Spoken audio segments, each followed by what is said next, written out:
Est-ce que quelqu'un est là? Tu peux t'asseoir. Nous allons ouvrir rapidement nos Écritures. Dans Genèse chapitre 27.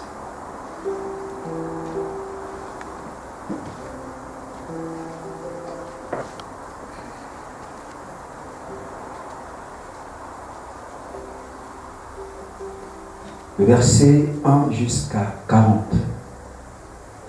Tu peux t'asseoir comme tu peux te lever. Isaac devenait vieux et ses yeux s'étaient affaiblis au point qu'il ne voyait plus. Alors il appela Ésaü son fils aîné et lui dit: Mon fils.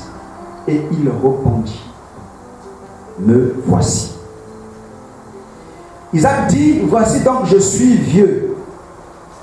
Je ne connais pas le jour de ma mort. Maintenant donc je t'en prie, prends tes armes, ton carquois et ton arc. Va dans les champs et chasse-moi du gibier. Fais-moi un mets comme j'aime et apporte-le-moi à manger, afin que mon âme te bénisse avant que je meure. Rebecca écouta ce qu'Isaac disait à Ésaü, son fils. Et Ésaü s'en alla dans les champs pour chasser du gibier pour le rapporter. Puis Rebecca dit à Jacob, son fils: Voici, j'ai entendu ton père qui parlait ainsi à Ésaü, ton frère.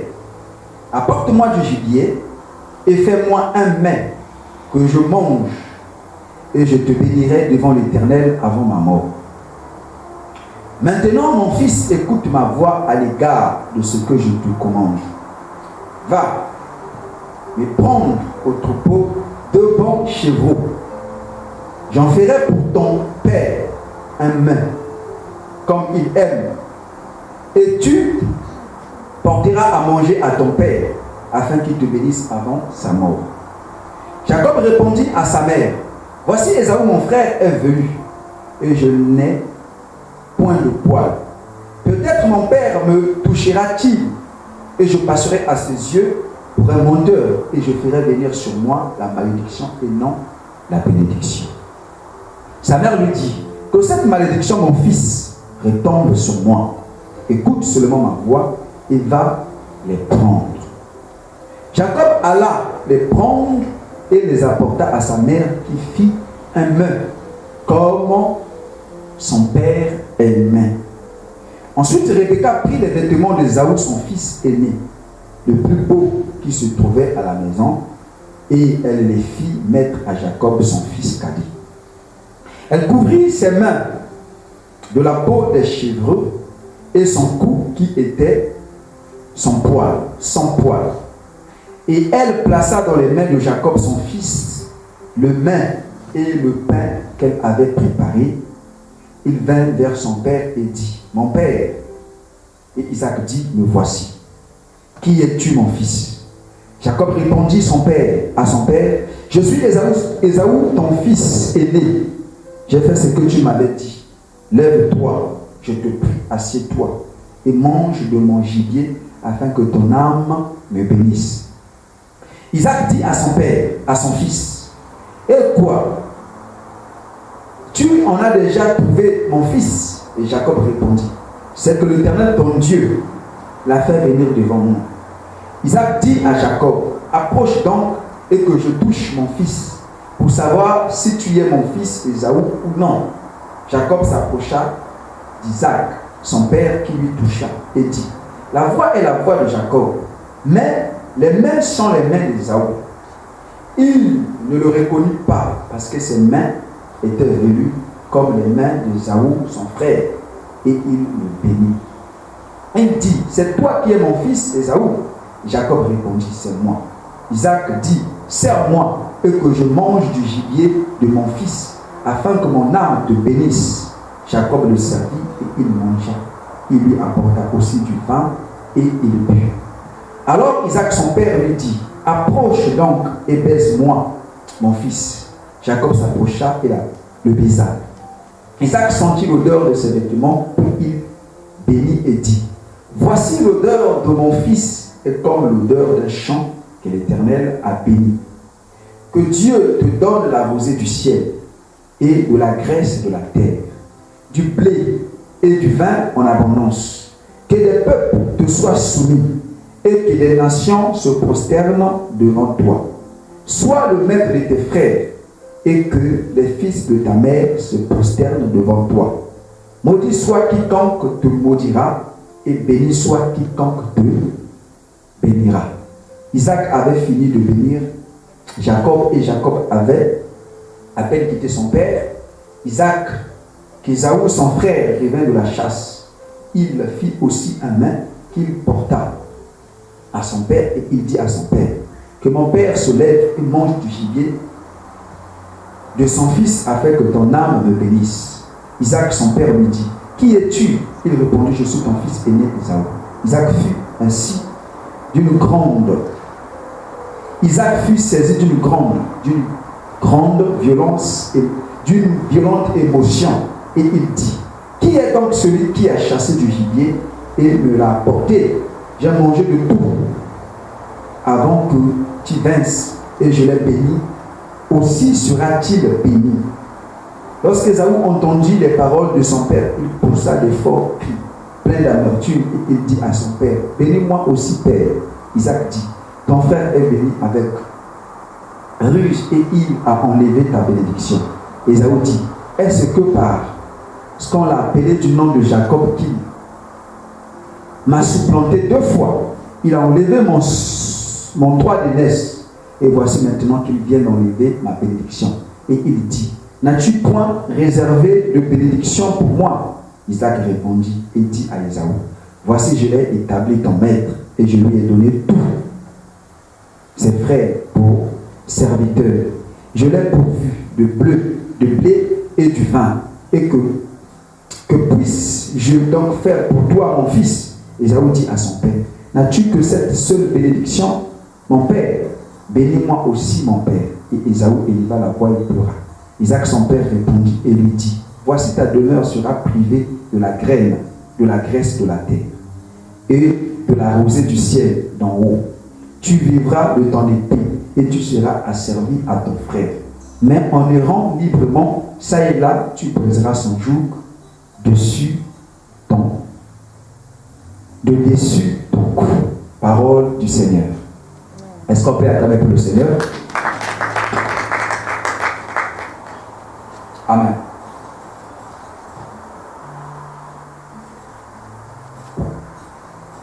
matin en peu de mots, j'aimerais parler sur quelque chose que j'ai intitulé la bénédiction du Père. Amen. La bénédiction du Père. Alors, sans plus tarder, tous ici, la bénédiction du Père. Amen. Tous ici.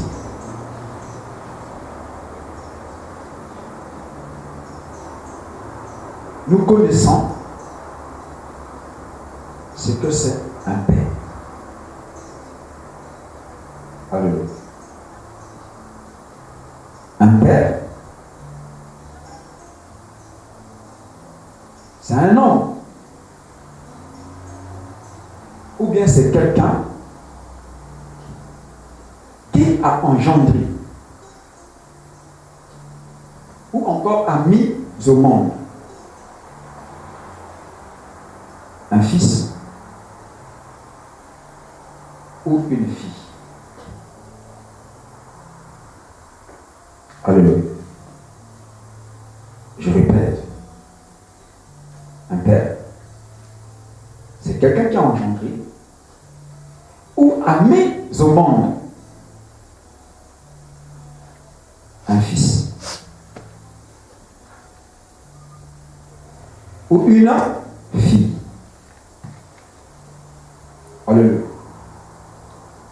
Alors, la bénédiction est un acte par lequel on dit du bien pour quelqu'un afin de déclencher la faveur de Dieu en la faveur de cette personne. Alléluia. Je le réitère pour ceux qui sont tout le point de note. La bénédiction n'est autre qu'un acte par lequel on bénit quelqu'un. Et bénir quelqu'un, c'est dire du bien.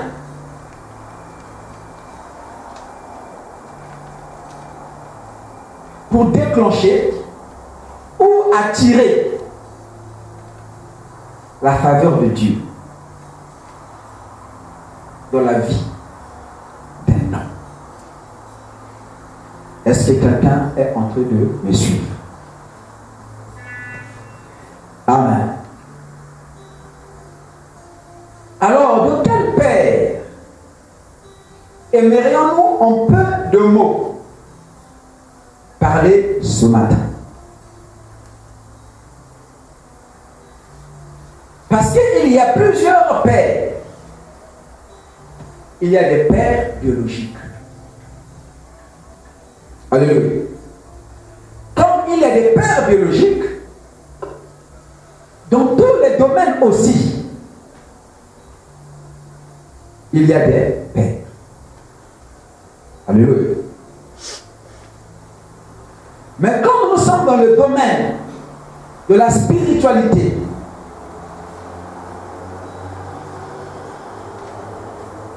dans le Père dont je voudrais parler ce matin, il ne s'agit que du Père spirituel. Alléluia. Ou bien des aînés dans la foi. Alléluia. Comme dans tous les domaines, il y a des pères, il y a des aînés. Dans le domaine de la spiritualité aussi, il y a ce qu'on appelle des pères spirituels, ou bien le père spirituel, ou autrement dit, l'aîné.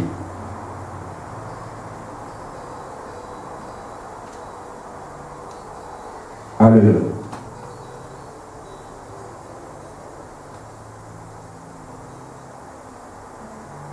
Est-ce que tu me suis? Alors c'est qui un père spirituel.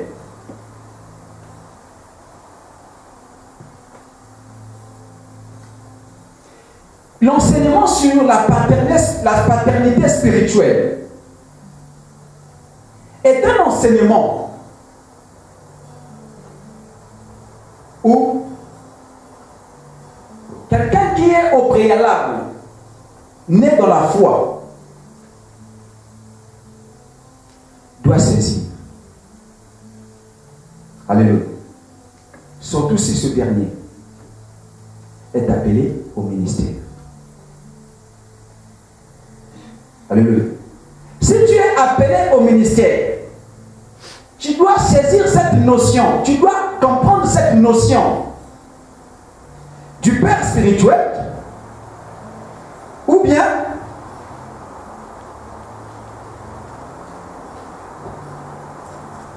des aînés dans la foi. Écoutez-moi très bien.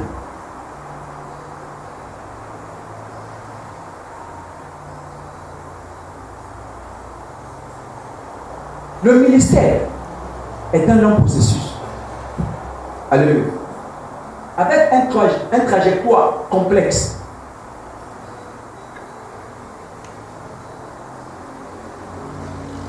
Sa trajectoire est tellement complexe. Alléluia. Que ça nécessite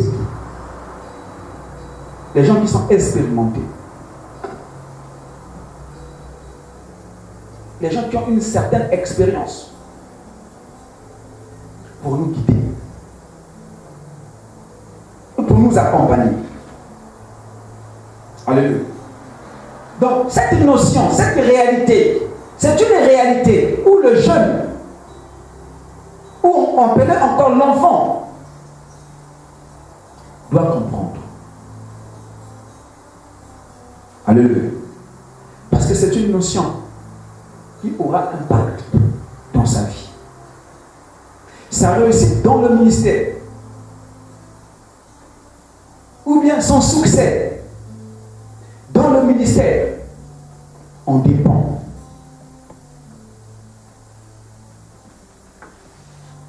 De cette notion. Ta survie, ta longévité dans le ministère en dépend. N'est-il pas écrit que tu honoreras ton père et ta mère afin que tu vives?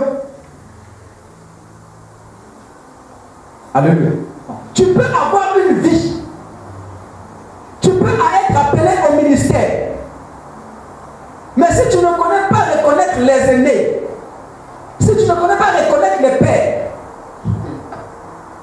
sache-le que tu n'as pas une longue vie. Alléluia. Tu n'iras pas loin. Alléluia. Parce que sans contredit, dans le domaine de la spiritualité, Hébreux 7, c'est le supérieur qui bénit la terre. Alléluia. Dans la spiritualité, c'est le Père qui introduit son Fils.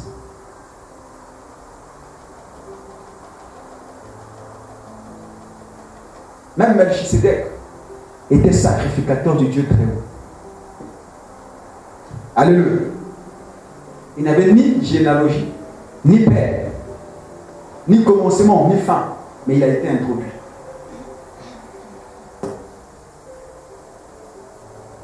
Puisqu'il est semblable ici au Fils de Dieu. Alléluia. Donc il a eu un père. Il m'a dit que je ne fais rien de moi. Tout ce que je suis en train de faire, c'est ce que j'ai vu le Père faire.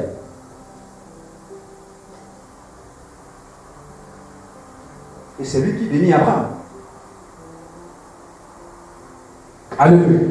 Donc cette notion-là, c'est une notion que nous devons comprendre, que nous devons savoir et nous devons honorer pour notre longévité. Un père n'honorera jamais un fils qui n'honore pas. Alléluia. Un père qui n'honorera jamais un fils qui ne l'honore, il faut d'abord que tu commences à être que demain tu sois aussi un père. Il faut servir pour que demain on te serve. Alléluia. Et quand vous remarquez les grands, tous les grands hommes de Dieu, tous ceux-là qui ont marqué l'histoire, dans la Bible, ici dans le monde, ont commencé serviteurs quelque part. Ils ont servi quelque part. Ils sont des enfants quelque part.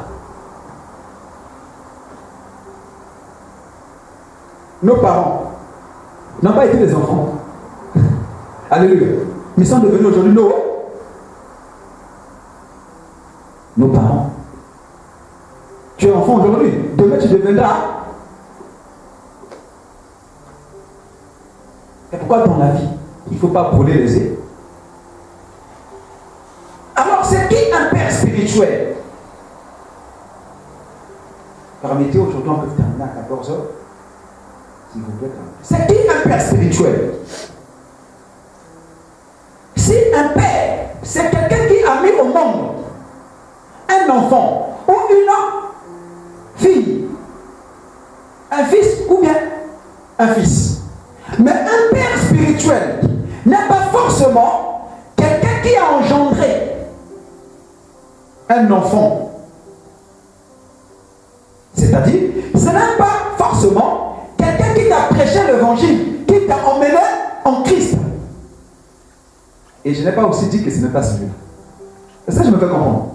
Mais je dis, ce n'est pas forcément celui qui t'a engendré dans le Seigneur ou dans le ministère. Mais un père spirituel,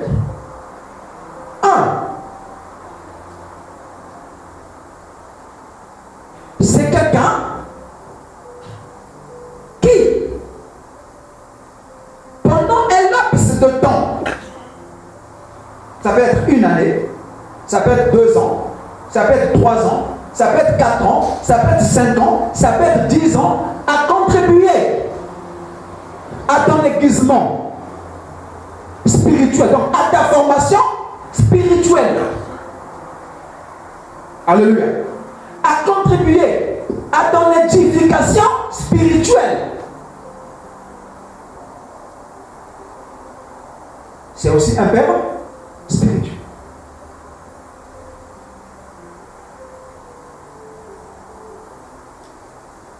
Alléluia. Peu importe le temps. Mais s'il a contribué à ton édification, il a contribué à ton aiguisement, à ta formation, c'est dans tous les domaines. Alléluia.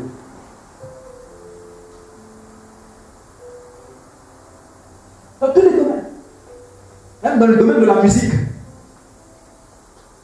Alléluia. Si quelqu'un t'a appris, tu ne connaissais pas chanter, tu ne connaissais pas les gammes, tu ne connais pas ce son, il t'a encadré, il t'a formé, il t'a donné la forme. Alléluia. Dans ce domaine-là, c'est lui ton encadreur. Il est aussi un.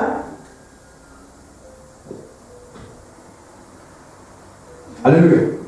On va dire qu'il l'avait encadré dans la musique. Qui l'a fait?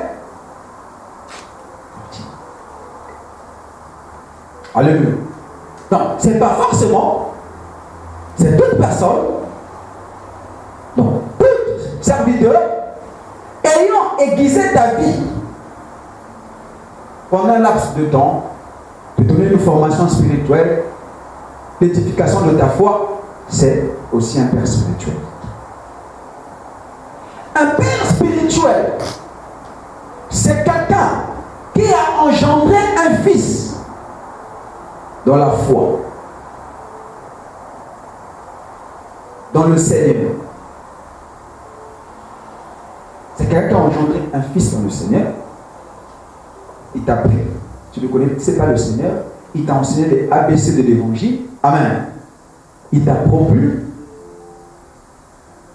Il t'a donné une forme spirituelle. C'est quelqu'un qui a engendré un fils dans le Seigneur et dans le ministère aussi.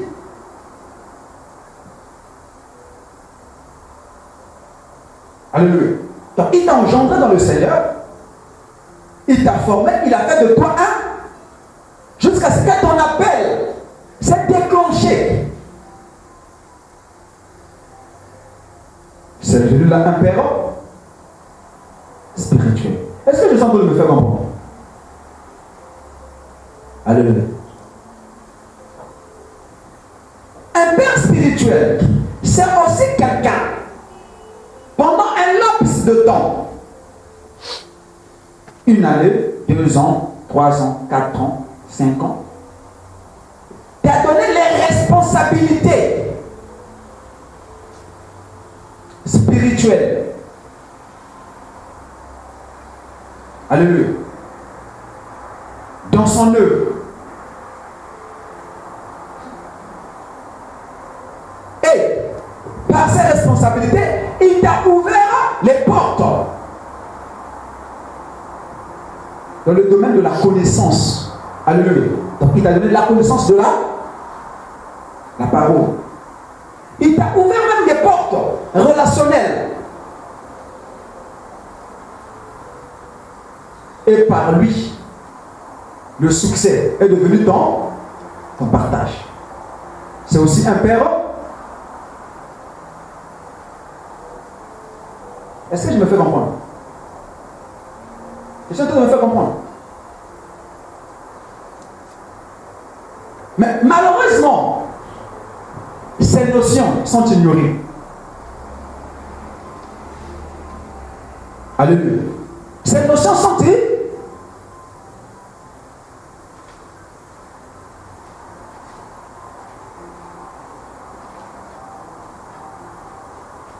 La masse de beaucoup de serviteurs de Dieu demeurent sous-informés là-dessus. Ils sont ignorants, non parce que ils ne connaissent pas ou bien ils ne sont pas informés. Il y en a qui sont informés de ça, mais simplement parce qu'ils refusent. Alléluia. Pour eux, appeler quelqu'un un père, c'est une aliénation. Alléluia. C'est une aberration.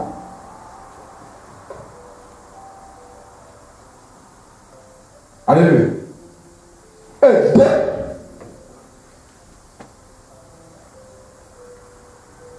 Chez certaines personnes, c'est négligé. Ils connaissent ça, mais ils négligent.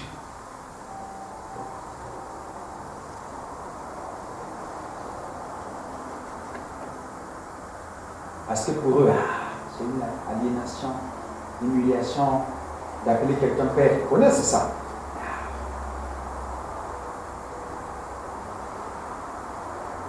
Alléluia.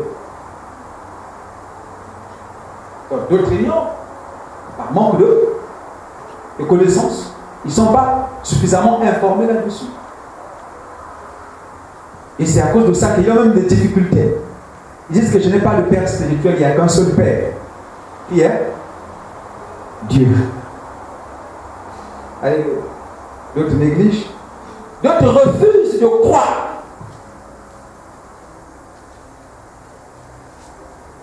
À ça, ils disent que je n'ai pas de père spirituel. Je suis Melchizedek. Alléluia. Je suis sans généalogie spirituelle.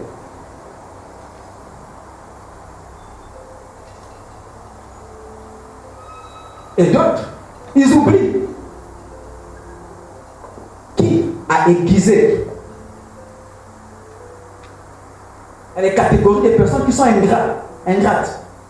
Ils oublient qui a aiguisé, qui les a donné une formation spirituelle. Si aujourd'hui ils prennent le micro, ils sont capables de prêcher, s'ils sont capables de modérer, s'ils sont capables de chanter, s'ils sont capables de prier pour les gens, s'ils sont capables d'enseigner, et leur ministère a pris de l'ampleur, ils oublient.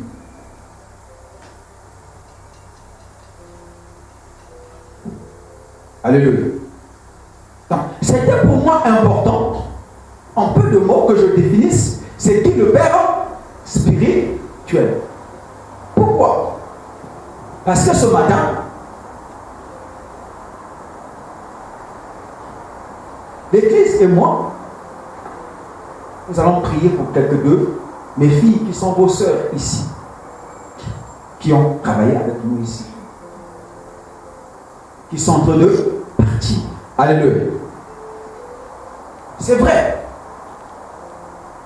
Ce n'est pas une séparation éternelle. Alléluia. Parce qu'on va les revoir à Brazzaville, soit ailleurs, soit encore ici. Parce que je crois. Nous avons les anniversaires de l'église. Amen. Je crois que nous pouvons encore, au travers de nos anniversaires des églises ici, quand on fête les anniversaires de notre église, le ministère ici en Russie, les revoir. Ce sont des gens qui me sont chers et qui ont été aussi chers à l'église. Alléluia. Je vais vous dire quelque chose. Il y a ce qu'on appelle... Pourquoi les gens, ils ne comprennent pas pourquoi je témoigne en leur faveur? Pourquoi je suis beaucoup attaché à elles? Je vais vous dire quelque chose. Il peut y avoir différentes interprétations et tout. Une soeur m'avait déjà dit que toi tu les aimes beaucoup, tu parles beaucoup d'elles, parce qu'elles te donnent de l'argent, ainsi de suite. Je répondais à la soeur, elle ne me donne pas des millions. Alléluia. Et que toi tu en peux dépenser. Pas parce qu'elle refuse aussi de me donner des millions, non. Parce que, elles n'en ont pas. Alléluia. Elles n'ont pas encore des millions. Mais si elles avaient des millions, elles auraient pu me donner ça. Alléluia. Et elles me donneront des millions. Pourquoi? Parce qu'elles m'ont tout donné ce qu'elles ont. Leur temps. Alléluia. Leur argent. Leur énergie. Tout ce que je voulais pour le ministère, elles ont investi. Alléluia. Dans la mesure du possible. Parce que même la plus belle femme du monde ne donne que ce qu'elle a. L'homme ne donne que ce qu'il a. Il ne peut pas donner au-delà. Alléluia. Nous avons commencé le ministère ensemble. Nous avons été humiliés ensemble. On a connu l'humiliation ensemble. On a connu la joie ensemble. Alléluia. On a connu le manque ensemble. On a connu à manger ensemble. Ce sont les gens qui m'ont connu dans tous mes états. Dans la joie, dans la faiblesse, dans le manque, dans la force. Alléluia. Et en aucun jour, en aucun jour, elles ont profité de ma joie, ou bien de ma faiblesse, ou bien de ma force, ou bien de ce que, de n'importe quelle circonstance, profiter de ça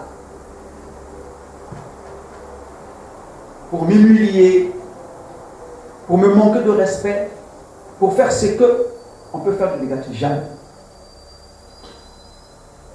Alléluia. Et pourtant, pour moi, c'est les amis même. Alléluia. Et je crois, c'est même la raison pour laquelle c'est que je vais faire comme prière sur eux. C'est que l'Église va confesser sur eux, sur elles.